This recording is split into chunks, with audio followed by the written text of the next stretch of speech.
My name is Grace, and I want to share something that changed my life forever. I never thought much about what happens after death, but one day, I had an experience that opened my eyes. It was so real, so powerful, that I can never forget it. I found myself standing before God's throne, seeing things I never imagined. I thought I was a good person, a true believer, but in that moment, I realized I had been wrong. There were things in my life, hidden mistakes, small sins I ignored, that had left dark stains on my soul. I saw how easily people, even those who go to church and pray, could be led away from God without realizing it.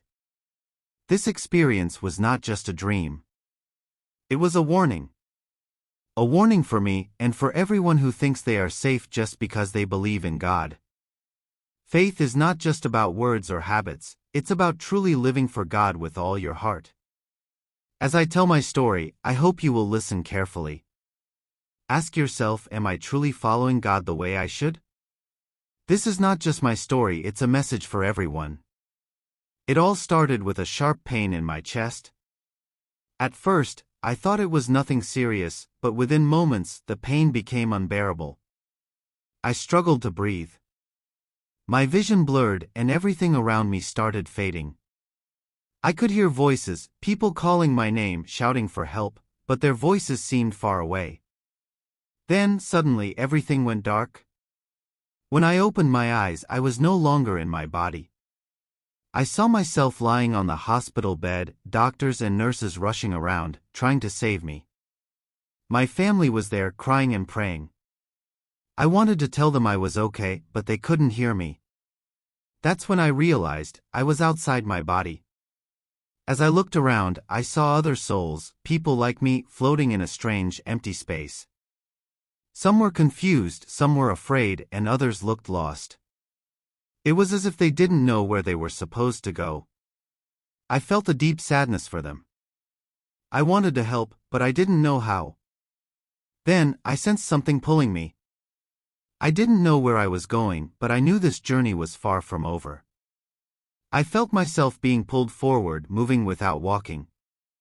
It was as if an invisible force was guiding me. Around me, I saw many others, men, women, even children. We were all going in the same direction, floating through a vast, endless space. Some looked peaceful while others seemed terrified. I realized we were all souls, no longer in our earthly bodies.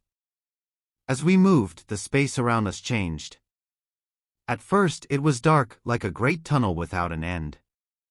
Then, a soft light began to shine ahead. The further we went, the brighter it became. Soon, I saw a great throne, glowing with a light so powerful that I couldn't look directly at it. It wasn't like the sun, it was softer, yet stronger, filling everything with warmth. Even though I couldn't see clearly, I knew this was the presence of God. The souls ahead of me reached the throne one by one. When each person stood before it, everything about them was revealed. It was as if their whole life was being played like a movie, showing every thought, every word, every action. Some fell to their knees crying. Others stood in silence as if waiting for a decision. I felt nervous. I wondered, when my time came, what would be revealed about me. Finally, it was my turn. My whole body, or rather my soul, trembled. I could feel a deep love coming from the throne, but also a sense of truth, a truth that could not be hidden. My life began to unfold before me, every moment, every choice, both good and bad. I saw times when I had helped others, but I also saw moments when I had been selfish, when I had hurt people with my words or actions. Nothing was left out. This was the moment of truth. I couldn't make excuses. I couldn't hide anything. I could only wait and accept what was coming next. As I stood before the glowing throne, I felt completely exposed. There was no hiding, no pretending. My whole life was laid out before me like a giant book, and every page was being read aloud, not with words, but with truth. I could feel each moment as if I was reliving it. The first thing I saw was my faith. I had called myself a believer. I went to church, prayed, and read the scriptures. But deep inside, I knew my faith had been shallow. I had followed traditions, but my heart was not fully in it. I had prayed when I needed something but forgotten to pray when things were good. I had sung songs in church but not truly worshipped. I realized that I had treated faith like a habit instead of a real relationship with God. Then I saw how I had neglected serving God. I remembered times when I felt a small voice inside me telling me to help someone, to visit the sick, to encourage a friend, but I ignored it. I was always too busy with my own life. I thought that as long as I wasn't doing anything bad, I was fine. But now, I saw how many chances I had missed to make a difference. I also saw how my love for God had grown weak over time. In the beginning, I had been full of excitement, eager to learn and grow. But as the years passed, I became comfortable. I stopped seeking more, stopped growing. I still believed, but I wasn't as passionate as before. I had let other things take God's place in my heart, my dreams, my worries, my desires. Then the most painful part came. My hidden sins were revealed, not the big sins that everyone talks about, but the small ones I had ignored. The little lies, the moments of jealousy, the unkind thoughts. I had made excuses for them, telling myself they weren't that bad. But now, I saw how even the smallest sins had left stains on my soul. I also saw how often I had failed to love. There were people I could have helped but didn't. People I could have forgiven but chose to hold grudges instead. I remembered times when I saw someone in need and looked the other way, telling myself it wasn't my problem. Now, standing before the throne, I saw how much it mattered. Every missed chance to love was like a wound on my soul. And then, the final truth hit me: I had not grown spiritually. I had stayed the same for years, never truly changing. God had given me opportunities to become better, to become more loving, more patient, more faithful. But I had remained stuck in the same place. As all these revelations filled me, I couldn't argue. I couldn't make excuses. I could only stand there with my heart laid bare. I had always thought I was doing enough, but now I saw the truth. And the truth was heavier than I had ever imagined. As I stood before the radiant throne, I felt a terrible weight pressing down on me. Every part of my life had been revealed: my shallow faith, my neglect of service, my hidden sins, my lack of love.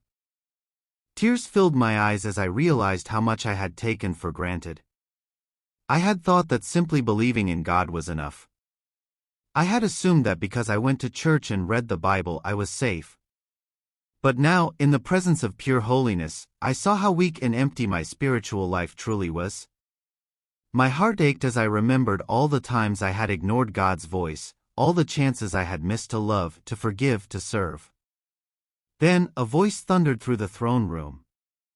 It was neither angry nor cruel, it was firm, full of authority, and filled with sorrow. You knew the truth, yet you did not live by it. You called me Lord, but you did not obey my words. Depart from me. The words struck me like lightning. My soul trembled. No, Lord. Please. Have mercy. I cried, falling to my knees. But the judgment had been spoken. I had been weighed, and I had been found lacking. Suddenly, the light that had surrounded me began to fade. A great force pulled me backward, away from the throne, away from the presence of God. The warmth of His light was replaced by a chilling darkness. I screamed, reaching out, but there was nothing to hold on to. I began to fall. At first, it was slow, like sinking into deep water. But then, the descent became faster. The air around me grew heavy, thick with sorrow and despair. A terrible wailing filled my ears, cries of regret, of hopelessness. As I fell deeper, the darkness became suffocating. It was not just the absence of light, it was a living, breathing presence of agony. My heart pounded as I saw twisted shadows moving below me. Groans and screams echoed all around. Then I landed.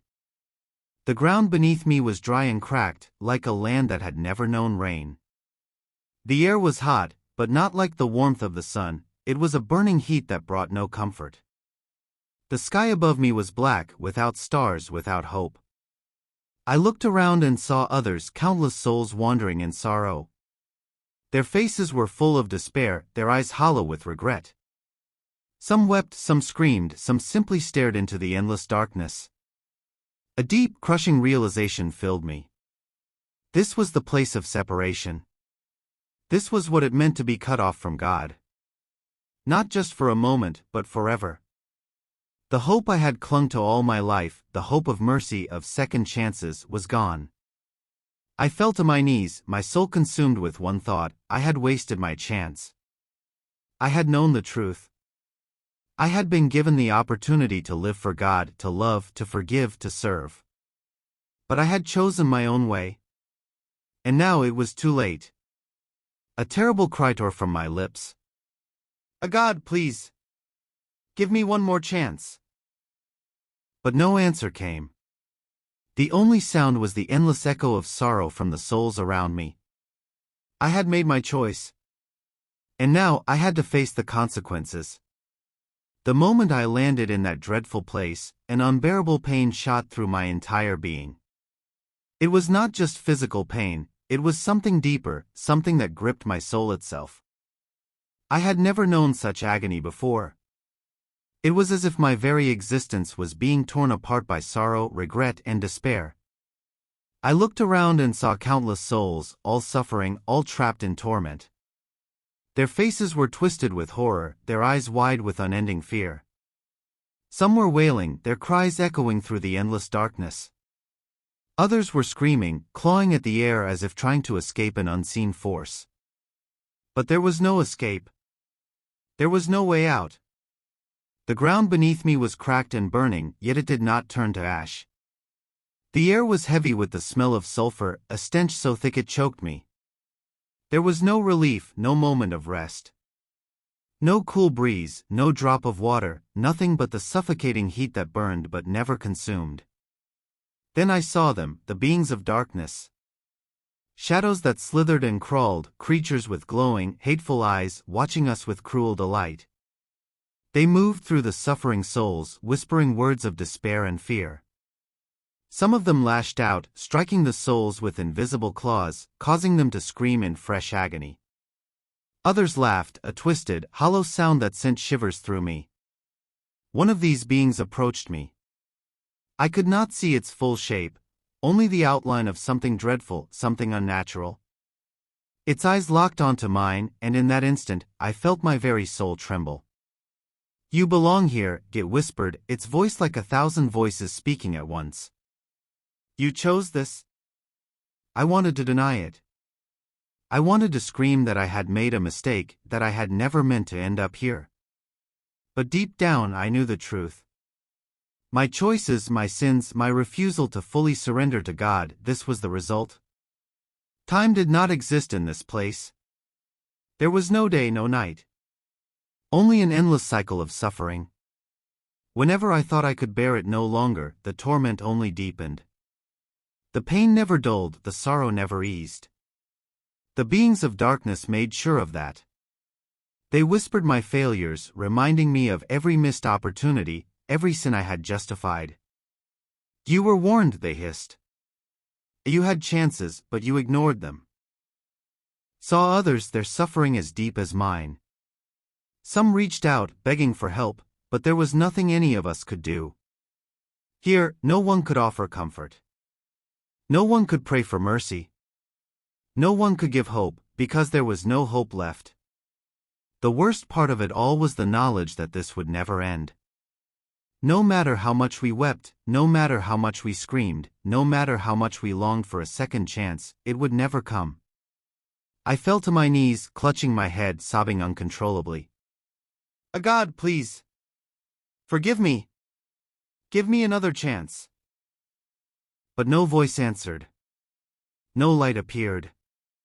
Only the endless darkness, the wails of the damned, and the laughter of the beings that ruled this place.